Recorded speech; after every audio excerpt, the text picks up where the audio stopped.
राधे कृष्णा सभी को। देखिए क्लास 10th में फर्स्ट चैप्टर आपका बनता है रियल नंबर। रियल नंबर को हिंदी में हम बोलते हैं वास्तविक संख्याएं। वास्तविक संख्याएं समझ रहे हो ना मेरी बात। आपने पिछले क्लासेस में क्लास 9th में आपने नंबर सिस्टम तो पढ़ा ही होगा और नंबर सिस्टम में सारी संख्या आपने पढ़ी होंगी, जैसे कि आपने नेचुरल नंबर, प्राकृतिक संख्याएं, होल नंबर यानी पूर्ण संख्याएं, इंटीजर्स यानी पूर्णांक के बारे में, सम संख्याएं, विषम संख्याएं और इसके बाद में आपने भाज्य संख्याएं और आपने अभाज्य संख्याओं के बारे में जरूर पढ़ा होगा। फिर उन क्लास 9th में पढ़ कर के आगे का जो टॉपिक है वो बनता है हमारा real number. Real number in सारी संख्याओं को जोड़ करके जो रियल नंबर बनता है उसके बारे में हमारा चैप्टर स्टार्ट होता है क्लास 10th का। रियल नंबर को जानने से पहले उसके बेसिक स्ट्रक्चर को जानना हमारे लिए बहुत ही ज़्यादा ज़रूरी है। सबसे पहले हम बेसिक स्ट्रक्चर जानेंगे महादेव की कृपा से। देखिए क्या होगा, बेसिक स्ट्रक्चर में आपने सारी संख्या पढ़ ली होंगी, फिर इसके बाद में नंबर लगा होगा गुरुजी रियल नंबर का, फिर इसके बाद में नंबर लगा होगा गुरुजी रियल नंबर का। किसका? Real number. रियल नंबर का नंबर लगा होगा रियल नंबर। रियल नंबर को आप क्या बोलते हो गुरुजी? वास्तविक संख्याएं। क्या कहते हैं? वास्तविक संख्या कहते हैं। इसको हमने दो टाइप से पढ़ा था, इसको हमने दो टाइप से पढ़ा था, दो टाइप से। इसको हमने कितने टाइप से पढ़ा था? दो टाइप से पढ़ा था। एक हमने, देखो रियल नंबर क्या होता है। अब आप कहोगे कि रियल नंबर होता क्या है। सबसे पहले वास्तविक संख्याएं को जान लेते हैं कि वास्तविक संख्याएं होती क्या हैं। तो तसल्ली रखना, महादेव बहुत ही अच्छे तरीके से देसी अंदाज में समझाने का प्रयास करेंगे। देखो क्या होता है रियल नंबर। आज के बाद दिल, दिमाग, गुर्दे, फेफड़े में सब में उतार देंगे कि रियल नंबर आखिर में होता क्या है। देखिए भैया, समझने का प्रयास कीजिए। रियल नंबर क्या होता है? एक देसी सी भाषा है कि सबका बापू कौन, बोले तो रियल नंबर। क्या बोलोगे? कि सबका बापू कौन, बोले तो रियल नंबर। अब आप कहोगे कि सबका बापू कौन है? ये बापू का मतलब ये है कि दुनिया में जितनी भी संख्याएं हैं सारी रियल नंबर, सारी रियल नंबर। सिर्फ कौन सी संख्याओं को छोड़ करके? एक तो आपकी पॉइंटों वाली संख्याओं को छोड़ करके, एक आपकी काल्पनिक संख्याओं को छोड़ करके दुनिया में जितनी भी संख्याएं हैं सारी आपकी रियल नंबर हैं। पॉइंटों वाली संख्याएं कैसी होती हैं? जैसे 0.001 या 0.002। जिस संख्या में बीच में पॉइंट लगा हो, किनारे पर पॉइंट लगा हो, ऐसी संख्याएं आपकी रियल नंबर नहीं होती हैं। या काल्पनिक संख्याएं, इमेजिनरी नंबर, जिसको हम मान करके संख्याएं लगाते हैं, जिसको मान लेते हैं, जैसे कि माना संख्या x, माना संख्या y। ये कैसी हो गई? काल्पनिक, जिसको हमने मान रखा है। इन संख्याओं को भी हम रियल नंबर की श्रेणी में बिल्कुल ही नहीं रखेंगे। अगर रख दिया तो घोर पाप हो जाएगा। क्या हो जाएगा गुरुजी? घोर पाप। अब देखो तो होती कौन कौन सी हैं? फिर सारी संख्याएं, जितनी भी सारी संख्याएं आपने पढ़ी हैं दुनिया में, वो सबके बापू कौन, बोले तो रियल नंबर। अब आप कहोगे कि इससे बड़ा भी बापू होता है? हाँ बिल्कुल भी, बिल्कुल इससे बड़ा बापू होता है। कौन होता है? Complex number. क्या होता है? Complex number. उस कॉम्प्लेक्स नंबर में पॉइंटों वालों भी संख्याएं भी शामिल हो जाती हैं। लेकिन आपके लिए एक जबरदस्त फायदा है। फायदा क्या है? फायदा ये है कि आपके सिलेबस में कॉम्प्लेक्स नंबर नहीं है। रियल नंबर में सारी संख्याएं आती हैं। कौन कौन सी? काल्पनिक संख्याओं को छोड़ देते हैं, वो नहीं आती हैं। पॉइंटों वाली संख्या नहीं आती हैं। लेकिन कॉम्प्लेक्स नंबर को हिंदी में बोलते हैं सम्मिश्र संख्याएं। क्या बोलते हैं? सम्मिश्र संख्याएं। क्या बोलते हैं? सम्मिश्र संख्या बोलते हैं। इसको इंग्लिश में बोलते हैं कॉम्प्लेक्स नंबर। क्या बोलते हैं? Complex number. और हिंदी में बोलते हैं गुरुजी सम्मिश्र संख्याएं। क्या बोलते हैं? सम्मिश्र संख्याएं। क्या बोलते हैं? सम्मिश्र संख्याएं। सम्मिश्र संख्याएं। इसमें क्या होता है? ये होता है सबसे बड़ा बापू। ये गुरुजी क्या होता है? ये होता है सबसे बड़ा बापू। सबसे बड़ा बापू कहने का मतलब मेरा यही है, इसमें पॉइंटों वाली भी संख्याएं आती हैं और इसमें गुरुजी इमेजिनरी संख्याएं भी आती हैं। इसलिए तो हम सबसे पहले रियल नंबर के बारे में जानेंगे। रियल नंबर में हमने क्लास 9th में पढ़ा था गुरुजी रेशनल नंबर। रेशनल नंबर को हिंदी में बोलते हैं गुरुजी रेशनल नंबर। क्या होता है? ठीक है। इसके बाद में इरेशनल नंबर, इसको क्या बोलते हैं? परमेय संख्याएं। क्या बोलते हो? परमेय संख्याएं। क्या बोलते हो? परमेय संख्याएं। इसको क्या बोलते हो? परमेय संख्याएं। एक आपने पढ़ा था गुरुजी इरेशनल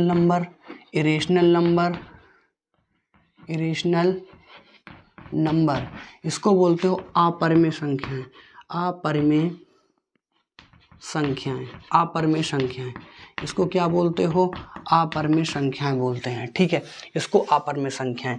तो रियल नंबर कौन कौन से होते हैं? एक तो आपके रेशनल नंबर और इरेशनल नंबर, इन दोनों नंबर को मिलाकर के हम क्या बना देते हैं? Real number. और हमारा पहले ही चैप्टर है रियल नंबर यानी वास्तविक संख्याएं। हम इसमें रेशनल नंबर को भी पढ़ेंगे इस चैप्टर में और इरेशनल नंबर की भी बातें करेंगे। दोनों की बातें हम इस रियल नंबर वाले चैप्टर में हम करने वाले हैं। तो देखिए, हमने क्या थोड़ी सी मैं बता देता हूँ, ये क्या होता है? ये क्या होता है? परिमेय संख्याएं क्या होती हैं? परिमेय संख्याएं ऐसी संख्याएं होती हैं जिसको हम पी वाई क्यू के फॉर्म में लिख सकें, यानी जो बटे के फॉर्म में लिखी जा सकें, पी वाई क्यू के फॉर्म में लिखी जा सकें, वो सारी कौन सी होती हैं? परिमेय संख्याएं। अपरिमेय संख्याएं कौन सी होती हैं? अपरिमेय संख्याएं वे संख्याएं होती हैं जिसको हम पी वाई क्यू के फॉर्म में नहीं लिख सकते हैं। अपरिमेय संख्याएं वे संख्याएं होती हैं जिसका प्रॉपर तरीके से स्क्वायर रूट नहीं निकाला जा सकता है, प्रॉपर तरीके से वर्गमूल नहीं निकाला जा सकता है। अपरिमेय संख्याएं वो संख्याएं होती हैं जिसका प्रॉपर तरीके से क्या गुरुजी? घनमूल यानी क्यूब रूट नहीं निकाला जा सकता है, वो भी ये संख्याएं होती हैं अंडर रूट के अंदर। जैसे कि अंडर रूट 3 हो गया, अंडर रूट 5 हो गया, अंडर रूट 6 हो गया, अंडर रूट 7 हो गया। इसी में गुरुजी पाई को भी हम शामिल कर लेते हैं जिसका मान 22/7 होता है। आपसे कोई पूछे कि पाई रेशनल नंबर है, परिमेय संख्या है या फिर अपरिमेय संख्या है, तो आप बिल्कुल धैर्यपूर्वक बोलना कि भैया पाई कौन है? पाई आपकी अपरिमेय संख्या है, अपरिमेय संख्या है। ठीक है, फिर इसके बाद में हमने इतनी चीज़ें पढ़ने के बाद में आपने मैथमेटिक्स में एक चीज़ और पढ़ी होगी, क्योंकि बेसिक जानना बहुत ज़रूरी है। अगर बेसिक नहीं जानोगे, बेसिक नहीं समझोगे तो लाइफ आपकी भी हो जाएगी गुरुजी बिल्कुल झिंगा लाला, झिंगा लाला नहीं होगी। चलो ठीक है, सबसे पहले हम क्या जानेंगे गुरुजी? बेसिक चीज़ें। आपने मैथमेटिक्स में 4-5 चीज़ें ज़रूर पढ़ी होंगी। कौन कौन सी? जोड़ पढ़ा होगा, घटाना, जोड़ घटाना, गुणा और भाग। ठीक है, एड, सब्ट्रैक्ट, मल्टीप्लाई और डिवाइड। आज हम डिवाइड के कुछ फैक्ट जानने का प्रयास करेंगे। आप कहोगे हमें डिवाइड बता रहे, डिवाइड में ऐसे ऐसे फैक्ट छुपे हैं जो आपको कभी नहीं किसी ने बताए होंगे, वो हम आपको बता दे रहे हैं। डिवाइड, देखो गुरुजी डिवाइड क्या होता है, डिवाइड के बारे में समझने का प्रयास करेंगे। डिवाइड, डिवाइड, भाग। देखो, अगर हम क्या करें, भाग में ऐसे ऐसे फैक्ट हैं, इसी भाग को जान करके कि भाग में होता क्या है, तभी आप इसकी प्रश्नावली 1.1 बड़े अच्छे तरीके से सॉल्व कर सकते हैं। देखिए, अगर हम क्या करें कि अगर हम 2 का भाग 6 में दे दें, ठीक है, तो 2 का पाड़ा पढ़ेंगे, 2 तिहाई 6, 3 बार गया, कितना आया गुरुजी? 0। अगर हम इसी में 2 का भाग 6 की जगह हम 7 में दे दें, तो 2 तिहाई 6 घटाओगे तो कितना आएगा? 1। ठीक गुरुजी। फिर अगर हम 2 का भाग 8 में दे दें, तो 2 चाकों कितना हो जाएंगे? 8। यही तो हो जाएंगे 2 चाकों 8, तो यहाँ पर कितना आएगा? 0। अगर हम इसी तरीके से 2 का भाग 9 में दे दें, तो 2 चौकों कितने आएंगे? 8, तो यहाँ कितना बचेगा? 1। आपने एक पैटर्न देखा होगा, सबसे पहले यहाँ पर शेषफल कितना बचा, यानी रिमाइंडर कितना बचा? 0। फिर रिमाइंडर कितना बचा? 1। फिर रिमाइंडर कितना बचा? 0। फिर शेषफल कितना बचा? 1। आपने एक पैटर्न देखा होगा, अगर हम 2 से किसी भी संख्या में भाग देते हैं, अभी किसी भी संख्या में तो नहीं दिया, अभी एक डिजिट वाले नंबर में भाग दिया है, तो रिमाइंडर कितना आ रहा है? शेषफल कितना आ रहा है? शेषफल आ रहा है 0 1 0 1, इससे आगे बढ़ ही नहीं रहा। अब आप कहोगे बड़े नंबर में गुणा करके दिखाओ, चलो हम 2 नंबर में गुणा करके देख लेते हैं। ठीक है, 2 का भाग हमने दिया 52 में, ठीक है, 2 का भाग 52 में दिया, तो 2 दूनी 4, यहाँ 1 बचा, या नीचे उतारोगे तो कितना आएगा? 12, तो 2 छंगे कितना हो जाएगा? 12। कितना आया गुरुजी? 0 आया। चलो इसके आगे वाले में देखते हैं। 2 का भाग हम देते हैं गुरुजी 53 में, 53 में देते हैं, तो 2 का भाग कितना? 53 में दे रहे हैं, तो 2 दूनी 4, यहाँ पर 1 बचा, यहाँ 3 उतारा तो 2 छंगे कितने हो जाएंगे 12, कितना बचा 1। अभी भी आप देख रहे हो 0 और 1, इसके अलावा कोई दूसरा रिमाइंडर बच ही नहीं रहा है। फिर चलो हम और भी आपके तसल्ली के लिए कुछ 3-4 अंकों का भाग दे देते हैं, जैसे कि 0 0 2, इतने में भाग दे लो गुरुजी 2 का, 2 पंचे कितने हो जाएंगे 10, ये तो 0 हो गया। अब यहाँ पर 0 उतारो, 0 से भाग जाएगा नहीं, यहाँ पर हमने क्या किया, एक फिर 2 उतार लिया तो 2 एकम 2, यहाँ पर कितना आया 0, तब भी तो गुरुजी 0 आया। तो कहने का मतलब मेरा एक निष्कर्ष निकल आया, अगर हम 2 का भाग 2 से किसी भी संख्या में भाग देते हैं तो रिमाइंडर यानी शेषफल या तो 0 आता है या 1 आता है, इसके अलावा कोई आ ही नहीं सकता, इसके अलावा कोई आ ही नहीं सकता 2 से भाग देने से। क्या गुरुजी, 2 से भाग देने से। ठीक है, ये तुमने एक डिवाइड में एक नया फैक्ट आपने जान लिया होगा कि 2 से भाग देने से। अगर हम यहाँ पर देखो, यहाँ पर अगर हम नंबर लिखते हैं और यहाँ पर हम लिखते हैं शेषफल, ठीक है, तो अगर हम 2 से भाग देते हैं तो रिमाइंडर कितना आता है, 2 से भाग देते हैं तो रिमाइंडर या तो 0 आता है या 1 आता है, यही तो आता है। चलो 3 का पैटर्न देख लो, 3 का अगर हम 6 में भाग दें तो 2 बार गया तो 2 तिहाई कितने हो गए 6, कितना आया 0। 3 का भाग अगर हम 7 में दे के देख लें तो 3 दूनी 6, तो रिमाइंडर कितना आया 1, रिमाइंडर का मतलब शेषफल। ठीक है, अगर हम 3 का भाग 8 में दे के देख लें तो 3 दूनी 6, तो कितना बचा 2। अगर हम 3 का भाग यहाँ पर 9 में दे के देख लें तो 3 तिरका 9, तो रिमाइंडर कितना आएगा गुरुजी 3 तिरका 9, तो भी 0 आ जाएगा। आपने एक पैटर्न देख लिया होगा कि सबसे पहले रिमाइंडर 0 आया, फिर 1 आया, फिर 2 आया, फिर 0 से स्टार्ट हो गया। तो कहने का मतलब अगर हम 3 का किसी भी संख्या में भाग देंगे तो उसका शेषफल 0 आएगा, 1 आएगा, 2 आएगा, फिर इसके आगे बढ़ने वाला नहीं है, वहीं पर ट्रक रुक जाएगा। फिर देखो भैया, अगर हम 3 से किसी भी संख्या में भाग देते हैं तो रिमाइंडर 0 आता है, 1 आता है और 2 आता है, इसके अलावा तो गुरुजी कुछ आ ही नहीं रहा है। अब हम 4 का पैटर्न देख लेते हैं कि 4 क्या कह रहा है। 4 का पैटर्न देखो, 4 का भाग 6 में दो, सबसे पहले 5 में ही दे लो गुरुजी, जिसमें आपका मन हो, जिसमें आपका 4 एकम 4, यहाँ पर कितना बचा 1, कितना बचा 1। फिर हमने 4 का भाग दिया 6 में, 4 एकम 4, तो यहाँ पर कितना बचा 4 एकम 4, 4 यहाँ पर 2 बच गया, कितना बच गया 2 बच गया। फिर मैं 4 का भाग 7 में दे के देखा तो यहाँ पर 4 एकम 4, तो यहाँ पर कितना बच गया 3। फिर हमने 4 का भाग 8 में दे के देखा तो 4 दूनी 8, फिर कितना बच गया गुरुजी 0। और फिर हमने 4 का भाग 9 में दे के देखा तो 4 दूनी 8 और फिर 1। भैया मिल गई, जो मुझे चाहिए वो तो मिल गई। क्या मिला, देखो क्या मिला। सबसे पहले हमारा रिमाइंडर कितना आया, यहाँ पर देखो 1, फिर 2, फिर 3, फिर 0 और 0 के बाद फिर 1। कहने का मतलब 0, 0 के बाद 1, 1 के बाद 2, 2 के बाद 3, ये रिमाइंडर हमारे शेषफल बच रहे हैं। फिर हम 3 के बाद रिमाइंडर फिर रिपीट होने लगते हैं 0 से। तो कहने का मतलब अगर हम 4 से किसी भी संख्या में भाग देंगे तो रिमाइंडर 1 आएगा, 2 आएगा और 3।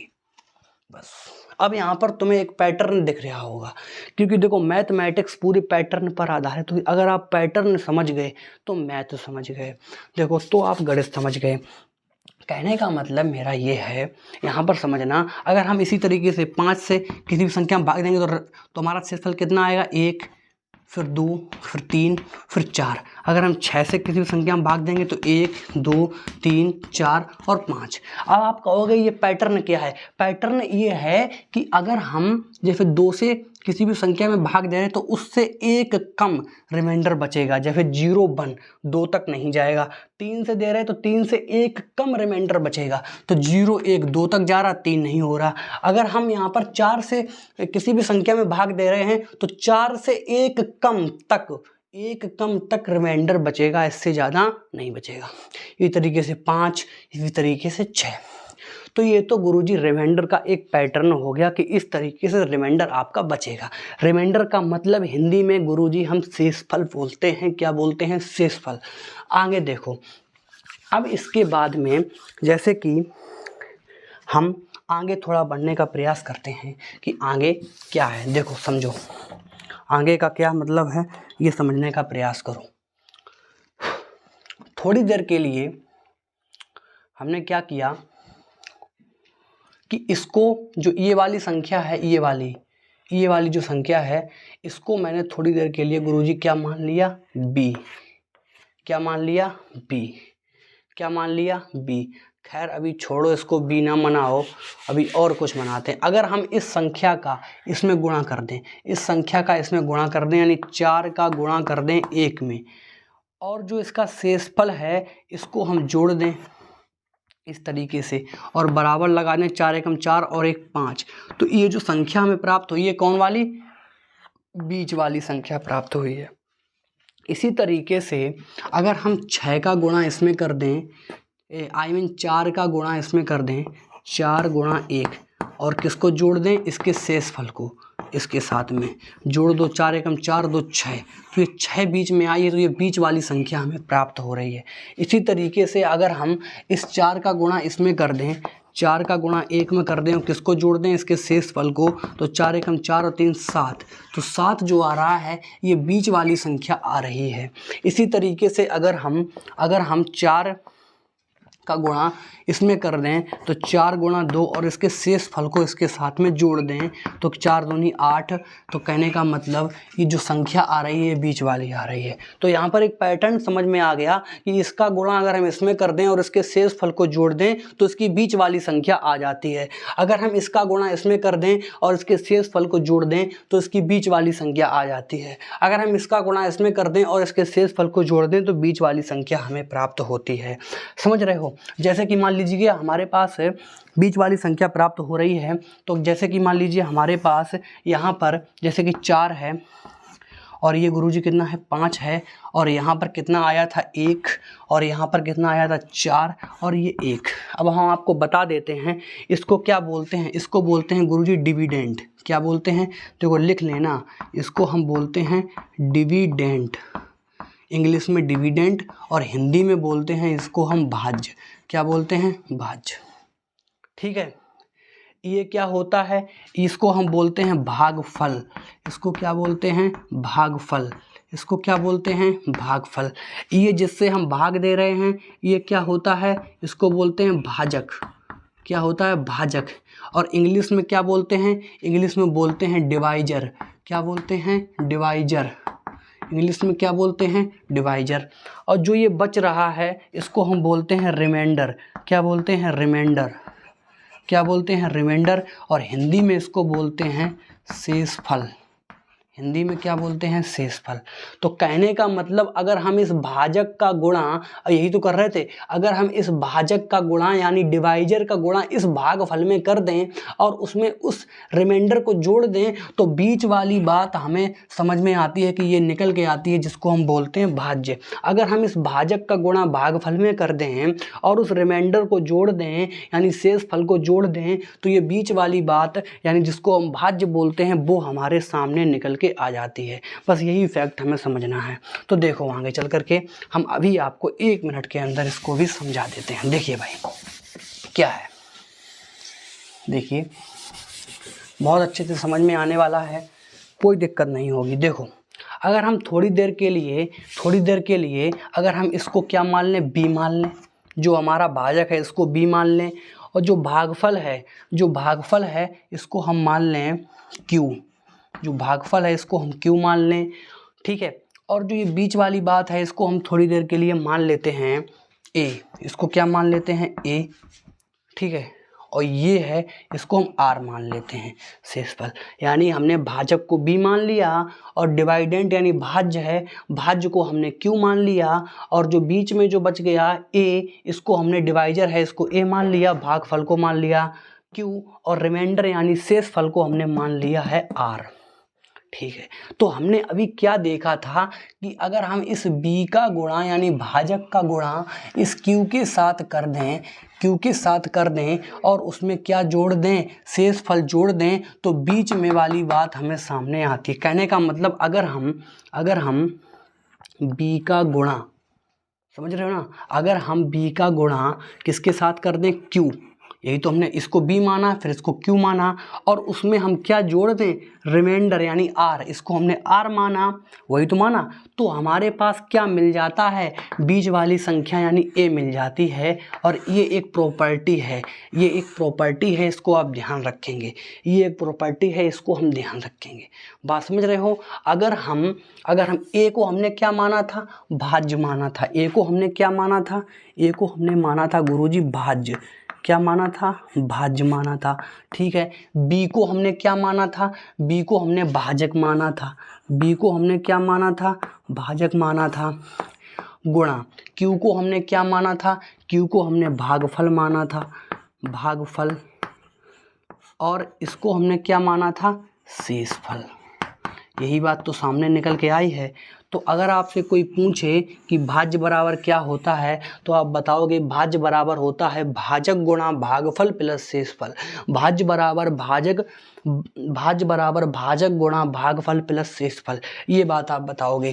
कहने का मतलब अगर हम इसका गुणा इसमें करा दें और उस रिमाइंडर को आपस में ला के जोड़ दें तो हमारे पास कौन वाली संख्या आ जाती है, बोलिए महादेव की कृपा से कौन वाली संख्या आ जाती है, वो आ जाती है गुरुजी हमारी बीच की संख्या, जिसको हम क्या बोलते हैं, डिविडेंट बोलते हैं, जिसको हम भाज्य बोलते हैं, बीच वाली संख्या आ जाती है। ठीक है, अब हमने बीच में एक पैटर्न देखा था। अगर हम यहाँ से जैसे कि मान लीजिएगा यहाँ से अगर हम b है जैसे कि, ठीक है, अगर हम b की वैल्यू 2 मान लें, b का वैल्यू 2 मान लें तो r की वैल्यू कितनी होगी बताओ। अगर हम b को 2 मान लें और r की वैल्यू कितनी होगी, r मतलब क्या है, शेषफल, तो शेषफल 1 और 0 और 1 होगा। आपको क्यों होगा, तो अभी बता के आए हैं किसी भी संख्या में अगर 2 का गुणा 2 से भाग देते हैं तो कितना शेषफल बचता है, तो 0 बचेगा या 1 बचेगा। अगर हम b का मान अगर 3 मान लें यानी 3 से, तो इसका जो शेषफल होगा वो कितना होगा, 0, 1 और 2 तक जाएगा। अगर हम b का मान 4 मान लें तो r का मान होगा 0, 1, 2 और 3। अगर हम b का मान 5 मान लें तो r का मान होगा 0, 1, 2 और 3 और 4। यही तो होंगे r के मान। तो यहाँ से एक वैल्यू निकल के आई है, जैसे कि मान लीजिए जो r होगा आपका, जो आपका r होगा वो जो है छोटा होगा 0 से। हमेशा r जो होगा वो छोटा होगा किससे, 0 से। और हमेशा ध्यान रखना 0 से छोटा होगा और गुरुजी बड़ा किससे होगा, 2 से, क्योंकि b का मान 2 से बड़ा है। यहाँ पर देखो 2 तक जा रहे हैं पर b का मान 3 है यानी 3 बड़ा है, 2 तक। यहाँ पर देखो r का मान 3 तक जा रहे हैं पर b का मान तो 4 है, तो b का मान हमेशा बड़ा होगा।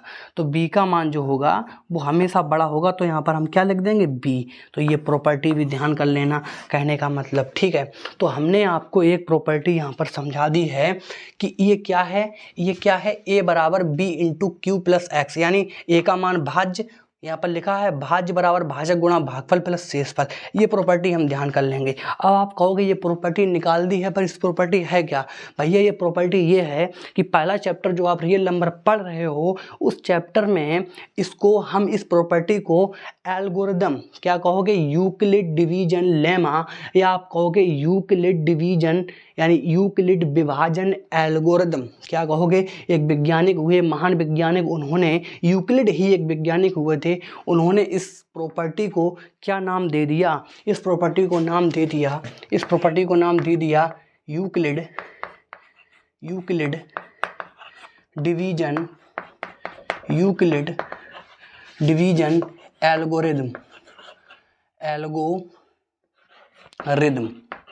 एल्गोरिदम। इस प्रॉपर्टी का नाम क्या दे दिया, यूक्लिड डिवीजन एल्गोरिदम, जैसे हम हिंदी में यूक्लिड विभाजन एल्गोरिदम कहते हैं। आप कहोगे कि एल्गोरिदम क्या होता है, एल्गोरिदम एक स्टेप बाय स्टेप, जैसे कि हम सवाल को लगाते हैं तो सबसे पहले स्टेप बाय स्टेप लगाते हैं, लास्ट में कोई आंसर बचता है, तो वो स्टेप बाय कंडीशन है, उसी को हम क्या बोलते हैं, एल्गोरिदम। क्या बोलते हैं, एल्गोरिदम। समझ रहे हो। तो ये क्या है, ये एक एल्गोरिदम है। एल्गोरिदम क्या है, अगर हम इस वैज्ञानिक ने एल्गोरिदम क्या किया है कि अगर हम भाजक का गुणा भागफल में कर दें, यानी हम इसका गुणा भाजक का गुणा कायम कर दें भागफल में, और उसमें इसमें शेषफल को हम जोड़ दें, कहने का मतलब ये जो शेषफल निकला है इसको हम जोड़ दें तो हमें क्या प्राप्त होता है, बीच वाली संख्या यानी भाज्य प्राप्त होती है। उसी को हमने a मान लिया, उसी को b मान लिया, उसी को q मान लिया, उसी को हमने r मान लिया। तो ये जो प्रॉपर्टी दे दी ये गुरुजी किसने दे दी, एक महान वैज्ञानिक पता नहीं भैया महान है कौन है हमें क्या पता, जो लिख दिया तो है भैया हम क्या बताएं, जो बता दिया तो बता रहे, महान हो पता नहीं क्या हो, पता नहीं महान हो कि पता नहीं कहीं पर जो है ऐसे से करते हो। चलो ठीक है कोई दिक्कत नहीं, बोलो सियावर रामचंद्र की जय। देखो क्या है, इसको क्या दे दिया, यूक्लिड विभाजन लेमा। तो ये हमारी यूक्लिड विभाजन लेमा है। अब आप कहोगे कि इसका प्रयोग कहाँ होगा, भैया हम क्या बताएं, इसका प्रयोग बहुत बेहतरीन है। जब पहला चैप्टर आप रियल नंबर पढ़ोगे तो उस रियल नंबर को पढ़ने से पहले आप जान लेना गुरुजी की उसमें HCF पूछा जाता है। क्या पूछा जाता है, HCF पूछा जाता है। और उस HCF को निकालने की एक ज़बरदस्त विधि है। उस विधि कौन सी, यूक्लिड डिवीजन लेमा। इसी यूक्लिड डिवीजन लेमा के सहायता से हम HCF निकालना सीखेंगे एक्सरसाइज 1.1 में। वो हम आपको कल करवाएंगे, वीडियो काफ़ी लंबा होगा, ठीक है। इस तरीके से कल करवाएंगे तो आप यूक्लिड डिवीजन लेमा को उम्मीद करता हूँ बहुत ही अच्छे से समझ में आ गया होगा, ठीक है। तो आगे इसको HCF में हम प्रयोग करवाएंगे इसी यूक्लिड डिवीजन लेमा को। तो देखिए हम आपको मिलेंगे नेक्स्ट वीडियो में, तब तक के लिए सभी को जय हिंद जय भारत।